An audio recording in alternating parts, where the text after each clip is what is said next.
અને સૌથી પહેલા વાત કરવી છે ભીષણ આગની ઉનાળો શરૂ થયો છે, ગરમી શરૂ થઈ ચૂકી છે અને એની સાથે સાથે જ આગના બનાવો પણ વધી રહ્યા છે। ગાંધીધામમાંથી જે ટિમ્બરમાં લાગેલી આગના દ્રશ્યો હચમચાવી મૂકે એવા છે। આગની પ્રચંડ જ્વાળાઓ ઉઠતી દેખાઈ રહી છે। ફાયર વિભાગ અત્યારે કામ કરી રહ્યું છે, પણ સૌથી મોટી ચિંતાનો વિષય એ છે કે મીઠી રોહર પાસે જે ટિમ્બરમાં આગ લાગી છે, બાજુમાં જ પેટ્રોલ પંપ છે। અલ્પેશ ફોન લાઈન પર જોડાયા છે। શું પરિસ્થિતિ છે, આગ પર કાબુ મેળવાઈ છે કે કેમ, અને બાજુમાં જ પેટ્રોલ પંપ છે, કેટલું ગંભીર ચિત્ર, કેટલી ગંભીર પરિસ્થિતિ, જાણીએ અલ્પેશ પાસેથી।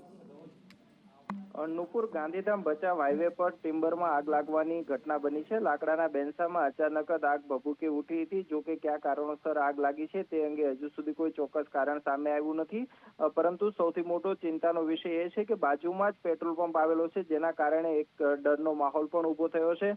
ઘટનાની જાણ થતાં હાલ 12 જેટલા ફાયર ફાઈટર છે તે ઘટના સ્થળે પહોંચીને આગ પર કાબુ મેળવવાના પ્રયાસો હાથ ધરવામાં આવ્યા છે। હાલ મહદ અંશે આગ પર કાબુ મેળવી લેવામાં આવ્યો છે, પરંતુ હજુ 4 થી 5 કલાક જેટલો સમય લાગશે સંપૂર્ણ આગ પર કાબુ મેળવવા માટે। નુપુર, કેટલા ફાયર બ્રિગેડના ત્યાં વાહનો હતા, શું કામગીરી કરવામાં આવી, માત્ર શું પાણીથી જ આગ બુઝાઈ ગઈ કે પછી ફોમનો પણ સહારો લેવો પડ્યો, બ્રિગેડ કોલ જાહેર કરવો પડ્યો કે કેમ, શું માહિતી મળી રહી છે અલ્પેશ? ચોક્કસથી જે રીતે પેટ્રોલ પંપ છે તેના કારણે 12 જેટલા ફાયર ફાઈટર, જેમાં ગાંધીધામ મહાનગરપાલિકા, ઇમરજન્સી રિસ્પોન્સ સેન્ટર અને કંડલા સહિતના 12 જેટલા ફાયર ફાઈટર છે, સાથોસાથ અન્ય જે ખાનગી ટેન્કર છે તેમનો પણ સહારો લેવામાં આવ્યો છે અને તમામ લોકો દ્વારા હાલ આગ પર કાબુ મેળવવાના પ્રયાસો હાથ ધરવામાં આવ્યા છે। આગની ઘટનામાં જે બેન્સામાં રહેલ લાકડાનો જથ્થો છે તે બળીને ખાખ થયો છે અને હાલ આગ પર કાબુ મેળવવા માટેના પ્રયાસો હાથ ધરવામાં આવ્યા છે। ઉનાળો શરૂ થઈ ગયો ને આમ જુઓ તો ઉનાળો આ વખતે વહેલો શરૂ થયો, પણ એ પછી ફરી પાછું વાતાવરણ થોડુંક શાંત થયું, વાતાવરણ થોડું ઠંડુ થયું અને ફરી પાછું થોડો શિયાળાનો અહેસાસ થવા માંડ્યો, એટલે બેવડી ઋતુ। અને બેવડી ઋતુમાં હવે ત્રીજી ઋતુ ભળવા જઈ રહી છે ને એ છે ચોમાસાની ઋતુ। જી હા, કમોસમી વરસાદ થવા જઈ રહ્યો છે। હવામાન વિભાગે પણ હવે આગાહી કરી છે અંબાલાલ પટેલ બાદ કે 31 માર્ચથી 2 એપ્રિલ વચ્ચે વરસાદ, કમોસમી વરસાદ માવઠું થઈ શકે છે। ગીર સોમનાથ, અમરેલી, ભાવનગર, નર્મદા, ડાંગમાં કમોસમી વરસાદની આગાહી કરી છે અને કેરી પકવતા ખેડૂતોના पेटમાં फाड़ पड़ी है। अगले 4 दिन तक बारिश का संभावना है हमारा साउथ गुजरात रीजन में, और जो सौराष्ट्र कच्छ का जो साउदर्न डिस्ट्रिक्ट है उसमें बारिश का फोरकास्ट दिया है। पहला दिन हम लाइट रेन का फोरकास्ट दे रहा है। इसमें जो डिस्ट्रिक्ट आ रहा है नर्मदा, डांग, तापी, नवसारी, वलसाड, दमन दीव, दादरा नगर हवेली, एंड जो सौराष्ट्र कच्छ में आ रहा है अमरेली, भावनगर और गिर सोमनाथ एंड दीव, इंक्लूडिंग दीव। तो मतलब 1 अप्रैल को है। इसमें जो डिस्ट्रिक्ट आ रहा है लाइट टू मॉडरेट में बारिश होने का पूर्वानुमान है। इसमें पंचमहल, दाहोद, नॉर्थ गुजरात रीजन में और साउथ गुजरात रीजन के सारे डिस्ट्रिक्ट इसमें इंक्लूडेड है। थंडरस्टॉर्म का भी वार्निंग दिया गया है, लाइट थंडरस्टॉर्म का पूर्वानुमान है। इसमें जो डिस्ट्रिक्ट आपका आ रहा है आपका 30 to 40 किलोमीटर स्पीड में गस्टिंग विंड स्पीड रहेगा। गुजरात रीजन में पंचमहल, दाहोद और इन ऑल साउदर्न डिस्ट्रिक्ट्स। અને હવે વાત કરવી છે રાજ્યમાં ચાલી રહેલા આંદોલનોની ભરમાર જોવા મળી રહી છે। પોતાના હક માટે, ન્યાય માટે અત્યારે અલગ અલગ જગ્યાએ કર્મચારીઓ આંદોલન પર ઉતર્યા છે। આ 4 દ્રશ્યો છે જ્યાં 17મી માર્ચથી આરોગ્ય કર્મીઓ ગાંધીનગરમાં હડતાલ પર ઉતર્યા છે કે કેટલાયને પાણીચું પકડાવી દેવામાં આવ્યું છે। આંદોલન કચડવાના પ્રયાસ થઈ રહ્યા છે, પણ આરોગ્ય કર્મીઓ પોતાની માંગ પર અડગ છે। બીજી બાજુ ગાંધીનગરમાં જ વ્યાયામ શિક્ષકો પણ એમની ભરતી અને બીજા કાયમી કરવા અને બીજી અનેક માંગ સાથે આંદોલન પર ઉતર્યા છે। આ બાજુ પાલનપુરમાં રેલવેના કર્મચારીઓ આંદોલન પર ઉતર્યા છે અને સુરતમાં રત્ન કલાકારો હવે આંદોલન પર આવે છે। રત્ન કલાકારો જીવ માથે આવી ગયા છે। હવે જીવવું તો જીવવું કેવી રીતે એ પ્રશ્ન છે। અનેક રત્ન કલાકારો અત્યાર સુધીમાં આપઘાત કરી ચૂક્યા છે, છેલ્લું પગલું ભરી ચૂક્યા છે, માટે હવે 25% પગારમાં વધારો મળે એ માંગ સાથે આંદોલન પર ઉતર્યા છે રત્ન કલાકારો। 17/3/2025 થી હડતાલ શરૂ કરી છે। સરકારશ્રીમાં અમારા મુખ્ય 2 પ્રશ્નો, ટેકનિકલ અહેવાલ રજૂ થઈ ગયો છે, એની અમલવારી અને તે અંગેનો ગ્રેડ પે અને ખાતાકી પરીક્ષા રદ। આ બાબતે ખાતાકી પરીક્ષા બાબત તો અમે સરકારશ્રી સાથે એગ્રી થઈ ગયેલા છીએ। જે હવે વાત રહી ટેકનિકલ ગ્રેડ પે લાગુ કરવો, તો આજે અમારા આ ગરમીની અંદર 16મો દિવસ બહેનો, અમારા એફએડબલ્યુ બહેનો, એફએચએસ બહેનો જે ગરમીમાં નાના નાના બાળકો સાથે આવે છે। સરકાર 165 સીટની છે, નો ડાઉટ, એ ભાગશાળી, પણ અમે અમારા 33 જિલ્લાના જે કર્મચારી 4 કેડરના છે, એમપીએચડબલ્યુ, એમપીએચએસ, એફએડબલ્યુ, એફએચએસ, આ 4 કેડરના મુખ્ય આ પ્રશ્ન છે। હવે એક બાજુ સરકાર છે એ ભણશે ગુજરાત રમશે ગુજરાતની મોટી મોટી જાહેરાતો કરે છે. આ જાહેરાત જેવી સરકારને હું કહેવા માગું છું કે જાહેરાતો નહીં, એનો અમલ કરો. જો બાળકોને રમશે ગુજરાતનો નારો તમારે ગુજરાતમાં સફળ કરવો હોય તો આ શિક્ષકો જે છે એમની ભરતી કરવી પડે. તમે ગુજરાતની કોઈ પણ પ્રાથમિક શાળામાં જઈને જુઓ, કોઈ પણ સરકારી માધ્યમિક શાળા કે ઉચ્ચતર માધ્યમિક શાળામાં જઈને જુઓ તો શિક્ષકો છે જ નહીં, વ્યાયામ શિક્ષકો છે જ નહીં. હવે વ્યાયામ શિક્ષકો જ ન હોય તો પછી બાળકો રમશે કેવી રીતે? ભાવ વધારાની માંગ સાથે ગઈકાલથી જ રત્ન કલાકારો હડતાલ પર છે, ત્યારે આજે પણ કેટલા રત્ન કલાકારો સ્વયંભૂ હડતાલ કરી રહ્યા છે અને કામથી અરગારી રહ્યા છે. ત્યારે સુરતના કાપોદ્રા વિસ્તારમાં મોટા પ્રમાણમાં હીરાની ફેક્ટરીઓ આવેલી છે. અહીં જોઈ શકાય છે કે અત્યારે સ્વયંભૂ જે કારીગર છે તે અત્યારે કે કહી રહ્યા છે કે જ્યાં સુધી પગાર નહીં વધારવામાં આવે છે ત્યાં સુધી તેઓ હડતાલ કરશે. સ્વયંભૂ હડતાલ કરી રહ્યા છે. વારંવાર સરકાર પાસે પણ તેઓએ માંગ કરી રહી હતી, વિવિધ માંગોને લઈને રત્ન કલાકાર સહાય યોજનાની પણ માંગ કરી હતી, પરંતુ સરકાર તરફથી કોઈ જવાબ નહીં મળતા આખરે તેઓ હવે રસ્તા પર ઉતર્યા છે. ત્યારે કારીગરો સાથે વાત કરીશું. ભાઈ, કઈ રીતના અત્યારે તમે રસ્તા પર ઉતરા છો? હવે આમાં જોઈએ તો કારીગરોની બહુ હાલત બહુ ખરાબ છે. છેલ્લા 3 વર્ષથી આમના માયલું આવે છે તો કારીગરો અત્યારે બહુ ખરાબ પરિસ્થિતિમાં સમયગાળી રહે છે. બધી રીતે ભાવ વધતો જાય છે, આમાં કારીગરમાં ભાવ ઘટતો જાય છે, સાલુમાં હીરા મળતા નથી. ભાઈ ભાવેશભાઈ, તમે બતાવો કઈ રીતના અત્યારે હડતાલમાં જોડાયા છો? સ્વયંભૂ હડતાલ છે અને આ હડતાલની અંદર પોલીસ તંત્રનો સાથ અને સહયોગ છે. કાલે અમે રેલી કાઢી અને પોલીસ કમિશનરનો સાહેબનો અમે આભાર પણ વ્યક્ત કર્યો હતો.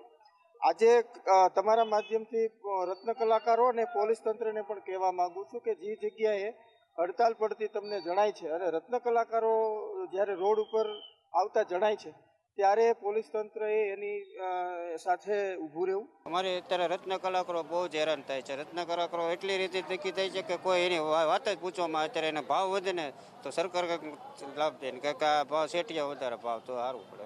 ક્યાં સુધી કામ નહીં કરશો? જ્યાં સુધી ભાવ નહીં વધે ત્યાં સુધી.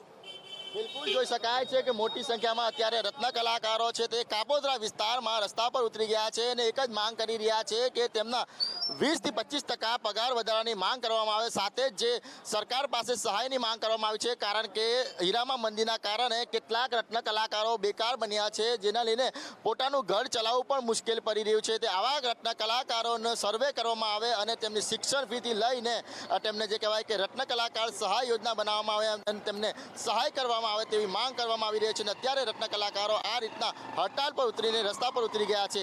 કેમેરા પર્સન અજીત પટેલ સાથે મનીષ પરમાર, સંદેશ ન્યૂઝ, સુરત.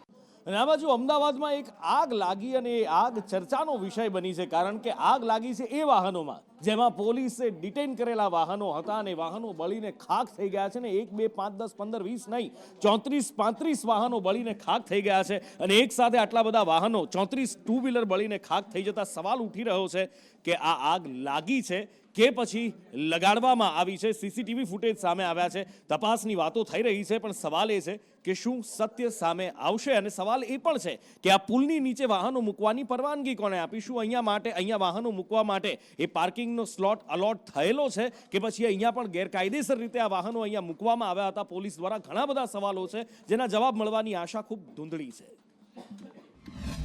7 વાગ્યાના સુમારે અમારી વઢોપીઠ પાસે પડેલા ડિટેન કરેલા તેમજ બિનવાસી વાહનો પડેલા એમાં આકસ્મિક આગ લાગેલી અને 22 જેટલા વાહનો બળીને ખાખ થઈ ગયા છે. 2 મોટરસાયકલ આગળના બોનેટના ભાગમાં બળેલી છે અને બીજા 10 ટુ વ્હીલર સામાન્ય બળેલી છે. અને આ બાબતે અમોએ વઢો પોલીસ સ્ટેશનમાં જાળવાજોગ ફરિયાદ દાખલ કરેલી છે અને સ્પેશિયલ અધિકારીને પણ જાણ કરેલી છે. હેમચંદ્રાચાર્ય ઉત્તર ગુજરાત યુનિવર્સિટી, હેમચંદ્રાચાર્યજીનું આ યુનિવર્સિટીને નામ આપવામાં આવ્યું છે, પણ આ યુનિવર્સિટી હંમેશા એક વિવાદોનો પર્યાય બનતી રહી છે. અને 2018માં જે MBBS કૌભાંડ થયું હતું 2018-19માં હવે ધારાસભ્ય કિરીટ પટેલ દ્વારા દાવો કરવામાં આવ્યો છે કે એના પુરાવા તેઓ રજૂ કરવા જઈ રહ્યા છે. એની પુરવણીઓ એમની પાસે આવી છે અને કોઈ હવામાં વાત નહોતા કરી રહ્યા. આ કૌભાંડ થયું એ પુરાવા સાથે રજૂ કર્યું છે એમણે. 2 વર્ષ સુધી યુનિવર્સિટીએ કોઈ ઇન્કવાયરી કરી નથી અને પોલીસે પણ આજ તારીખ સુધી નામ દાખલ કર્યું નથી.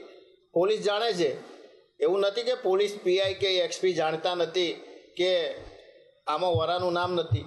સીઆઈડી ક્રાઇમનો રિપોર્ટ છે અને સુપ્રીમ કોર્ટના ઘણા બધા એવા જજમેન્ટ છે કે જ્યારે સીઆઈડી ક્રાઇમનો રિપોર્ટ હોય એ પોલીસે એ ફરજિયાત એનું પાલન કરવું પડે. અને વોરાનો આ પહેલો બનાવ નથી. ભૂતકાળની અંદર પણ વોરા આ રીતે આર્થિક ભ્રષ્ટાચારની અંદર એમના ઉપર સાબિત થયેલું છે. એટલા માટે જો આ બાબતે યોગ્ય કાર્યવાહી નહીં થાય તો અમે નામદાર હાઈકોર્ટની અંદર જઈશું. એસપી હોય, પીઆઈ હોય કે રજિસ્ટ્રાર હોય એને આરોપી બનાવી અને અમે નામદાર હાઈકોર્ટની અંદર એને પક્ષકાર બનાવી અને પિટિશન કરીશું. એક બાજુ રાજ્યમાં યુસીસી લાગુ કરવા માટે પૂરજોશ તૈયારીઓ ચાલી રહી છે, કમિટી બની ચૂકી છે, સૂચનો લેવામાં આવી રહ્યા છે અને બીજી બાજુ એનો વિરોધ પણ થઈ રહ્યો છે. એક બાજુ લઘુમતી સમાજ દ્વારા વિરોધ કરવામાં આવી રહ્યો છે અને બીજી બાજુ હવે આદિવાસીઓનું જ્યાં સ્નેહ મિલન હતું એ સ્નેહ મિલનમાં પણ યુસીસીની કમિટી ગેરબંધારણીય હોવાની વાત ઉઠી છે. ચૈતર વસાવા પણ આ સ્નેહ મિલનમાં હતા અને આ શિબિરમાં મોટી સંખ્યામાં આદિવાસી ભાઈબંધુઓ પણ ઉમટી પડ્યા હતા. ત્યારે ડેડિયાપાડાના ધારાસભ્ય ચૈતર વસાવાએ આકરા પ્રહાર કર્યા છે.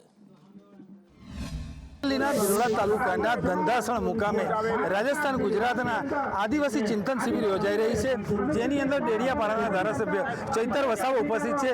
સીધી જ એમની સાથે વાત કરીશું. સંદેશ ન્યૂઝમાં આપનું સ્વાગત છે. દક્ષિણમાં આદિવાસી સમાજ માટે જે કંઈ કામ કર્યું ત્યારબાદ ઉત્તરની અંદર પ્રથમ વખત આપ પધારી રહ્યા છો. ખાસ આ ચિંતન શિબિરનો શું ઉદ્દેશ, શું કહેવા માંગશો? આઝાદીના 78 વર્ષ થયા પછી પણ આજે આદિવાસી સમાજના જે વર્ષો જૂના પડતર પ્રશ્નો છે એ બાબતે ચિંતન કરવા માટેની આજે શિબિર મળી છે કે જે યુસીસી લાગુ કરવા માટે ગુજરાત સરકારે જે કમિટી બનાવી છે એનો અમે સર્વાનુમતે એનો વિરોધ કરીએ છીએ. ગુજરાતમાં જે કમિટી બનાવી છે ગેરબંધારણીય છે, બંધારણના સિદ્ધાંતોને વિરુદ્ધ છે, જેનો અમે સખત શબ્દોમાં વિરોધ કરીએ છીએ. નર્મદાનું પાણી આદિવાસી વિસ્તારોમાં મળે એ અમારી માંગ છે. સાથે સાથે આ વિસ્તારમાં જે અમારા લોકો છે એમને રોસ્ટેડ પ્રમાણે બેકલોકની જગ્યા ભરવામાં આવે, અમારા ખોટા જાતિના પ્રમાણપત્ર બીજાને આપવામાં આવે છે તે અટકાવવામાં આવે, તમામ બાબતો એ આજે ચર્ચા થઈ રહી છે. ચોક્કસથી આ હતા ચૈતર વસાવા, તેઓ જણાવી રહ્યા છે. ખાસ કરીને યુસીસીને જે લાગુ કરવામાં આવ્યું છે એ ગેરબંધારણીય છે એમ કહેવું છે. એ સિવાય શિક્ષણથી લઈ અનેક જે આદિવાસીને લગતા પ્રશ્નો છે એ તમામ પ્રશ્નોનો ઉકેલ માટે આજ રોજ આ ચિંતન શિબિરની અંદર તેઓ ચર્ચા કરી રહ્યા છે. જયદીપ પાટિયા સાથે શૈલેષ પંડ્યા, સંદેશ. ડુંગળીનું હબ જો ગુજરાતમાં કહેવાય તો એ મહુવાનો પટ્ટો કહેવાય છે અને એના પછી જો કોઈ નામ આવે તો એ નામ આવે છે રાજકોટ જિલ્લાનું. મબલખ ડુંગળીનું ઉત્પાદન થાય છે ને એમાં પણ પીળી પત્તી ડુંગળી એટલે સારામાં સારી જો કહેવાય તો એ રાજકોટની પીળી પત્તી ડુંગળી કહેવાતી હોય છે ને એના ભાવને લઈ અત્યારે ખેડૂતો રાતા પાણીએ રડી રહ્યા છે. રોષ છે કારણ કે મણે 100 થી 200 રૂપિયાનો જ ભાવ મળી રહ્યો છે. રાજકોટ યાર્ડમાં 4 થી 5 હજાર કટ્ટાની આવક થઈ છે અને કદાચ એ જ કારણ છે કે મબલખ આવકના કારણે ખેડૂતોને ભાવ નથી મળી રહ્યો. ખેડૂતો કહી રહ્યા છે કે આમાંથી તો અમારે મજૂરી નીકળે એમ નથી, સિઝન તો ફેલ ગણાય પાક થયો એમ છતાં પણ. આ 310 રૂપિયા ખરીદી છે અને 200 રૂપિયા તમે લખો હો. હવે અમારે આમાં કમાવાનું શું? શું ભાવથી ખેડૂતો વેચે, તમને શું ભાવે મળી છે? અમારે આમાં અહીંયા બાયું માગે, હોની 5 માગે, હોની 6 માગે. હવે અહીંયા બાયું કે ડાયરેક્ટ જે હોની અમારે 10 કિલો મળે છે, 50ની 5 કિલો મળે છે. શું કાઢી લેવાનું આમાં? તમને શું ભાવ મળી છે? અમારે 200, 310 રૂપિયા, 310 રૂપિયા મળી આપણે. એડમાં 250 થી 300 લગીની ખરીદી ચાલુ થાય ને બજારની અંદરમાં 100 થી 5 થી 6 કિલોની વેચાણ છે અને ગ્રાહક મંદીમાં હાલે છે. અત્યારે ડુંગળીની તેજી નથી, બરોબર, માલની આવક ઓછી છે પણ માલ વેપારીને હાવ ઓછી જ રીતે મળે છે. છૂટક બજારમાં કઈ ભાવ મળે તમને કે નહીં? છૂટક બજારમાં કાંઈ નથી મળતું, વેપારી જાજા ખરીદી લે. રાજકોટ માર્કેટિંગ યાર્ડની અંદર ડુંગળી વેચવા માટે આવેલા ખેડૂતોને પૂરતા ભાવ ન મળતા તેમને નિરાશા સાંપડી છે. આપણી સાથે ખેડૂત જ છે, તેમની સાથે વાત કરીએ. શું નામ છે કાકા આપનું? ધીરુભાઈ માવજીભાઈ સિંગાણા. ધીરુભાઈ, કેટલી ડુંગળી તમે લઈને આવ્યા છે? શું ભાવ અહીંયા મળી રહ્યો છે? 150 થી 200 રૂપિયા ભાવ મળી રહ્યો છે. 70 કટ્ટા લઈને આવ્યો છું. હવે આમાં ખેડૂને કોઈ રીતે પોહાય એમ છે નહીં. એક કટ્ટો ડીટવાની મજૂરી 70 થી 80 રૂપિયા ડીટવાવાળા મજૂરી લઈ જાય છે. અમો ડીએપીના એવા ભાવ છે, એનપી ખાતરના એવા ભાવ છે.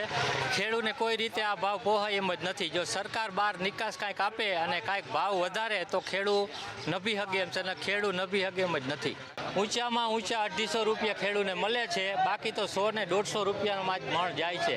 બિલકુલ, તો ખેડૂતો છે એમને પૂરતા ભાવ નથી મળી રહ્યા અને તેમના કારણે તેમને અત્યારે સિઝન હોવા છતાં પણ રોવાનો વારો આવે તેવી સ્થિતિ અત્યારે જોવા મળી રહી છે. કેમેરામેન માધવ ભટ્ટ સાથે મયુર સોની, સંદેશ ન્યૂઝ, રાજકોટ. પશુપાલકો માટે સારા સમાચાર છે. ભાવનગર જિલ્લાના પશુપાલકો માટે ખાસ તો કે ભાવમાં વધારો કરવામાં આવ્યો છે, પશુપાલકોના ભાવમાં વધારો કરવામાં આવ્યો છે. સર્વોત્તમ ડેરીએ 20 રૂપિયાનો વધારો ભાવમાં કર્યો છે અને પશુપાલકોને કિલો ફેટે હવે 20 રૂપિયા વધારે આપવાની જાહેરાત કરવામાં આવી છે. સહકારી દૂધ ઉત્પાદક સંઘ લિમિટેડ સંચાલિત આપણી સર્વોત્તમ ડેરીની હમણાં તાજેતરમાં મિટિંગ મળી હતી નિયામક મંડળની. આ નિયામક મંડળની મિટિંગમાં ભાવનગર જિલ્લાના ખેડૂતોને ભાવ વધારો કરવામાં આવેલ છે. ગત મહિનામાં 830 રૂપિયા આપણે આપતા હતા. આવતીકાલ 1 એપ્રિલથી આપણે 850 રૂપિયા ભાવ આપવાના છીએ. એટલે કે ગત વર્ષની સરખામણીએ આ વર્ષના એપ્રિલ મહિનામાં આપણે 60 રૂપિયાનો કુલ વધારો આપવાના છીએ. એટલે આવતા મહિના એપ્રિલ આખા મહિના દરમિયાન આપણે 4,28,00,000 રૂપિયા વધારાના ગ્રામીણ અર્થતંત્રમાં જશે, ખેડૂતોના ઘરની અંદર જશે. અને સંદેશ ન્યૂઝના અહેવાલનો જબરજસ્ત પડઘો બનાસકાંઠા જિલ્લામાં પણ પડ્યો છે, કારણ કે પાલનપુરમાં રેલવેના કર્મચારીઓ હડતાલ પર બેઠા હતા. એક રસ્તાની માંગણી હતી, એમનો અવાજ નહોતો પડઘાઈ રહ્યો અને સંદેશ ન્યૂઝ એમનો અવાજ બન્યું અને ત્યારબાદ આખરે એમની માંગણી સ્વીકારી લેવામાં આવી છે. અને એટલા માટે જ અમે કહીએ છીએ સંદેશ ન્યૂઝ હંમેશા તમારી સાથે, સત્યની સાથે. ધવલ પાસેથી જાણીએ કે સંદેશ ન્યૂઝનો આ કર્મચારીઓનો અવાજ સંદેશ ન્યૂઝમાં કેવી રીતે પડઘાયો અને તંત્રમાં કેવો હડકંપ આવ્યો અને માંગણી કેવી રીતે સ્વીકારવામાં આવી. ધવલ. નુપુર, ચોક્કસથી વાત કરવામાં આવે તો જિલ્લા મથક પાલનપુરમાં સંદેશ ન્યૂઝના અહેવાલની વધુ એક વખત અસર છે તે જોવા મળી છે. મહત્વની વાત છે કે સંદેશ ન્યૂઝના અહેવાલ બાદ રેલવે તંત્ર છે તે હરકતમાં આવ્યું છે. છેલ્લા 4 વર્ષથી પાલનપુરના રામલીલા મેદાન નજીક આવેલા 50 ક્વાર્ટર કે જ્યાં રેલવેના કર્મચારીઓના ક્વાર્ટર આવેલા છે અને ત્યાં ક્વાર્ટરથી રેલવે સ્ટેશન જવાનો એક માર્ગ હતો, પરંતુ ડીએફસીસીના ટ્રેક આવ્યા અને તે બાદ આ માર્ગ છે તે બંધ કરી દેવામાં આવ્યો હતો.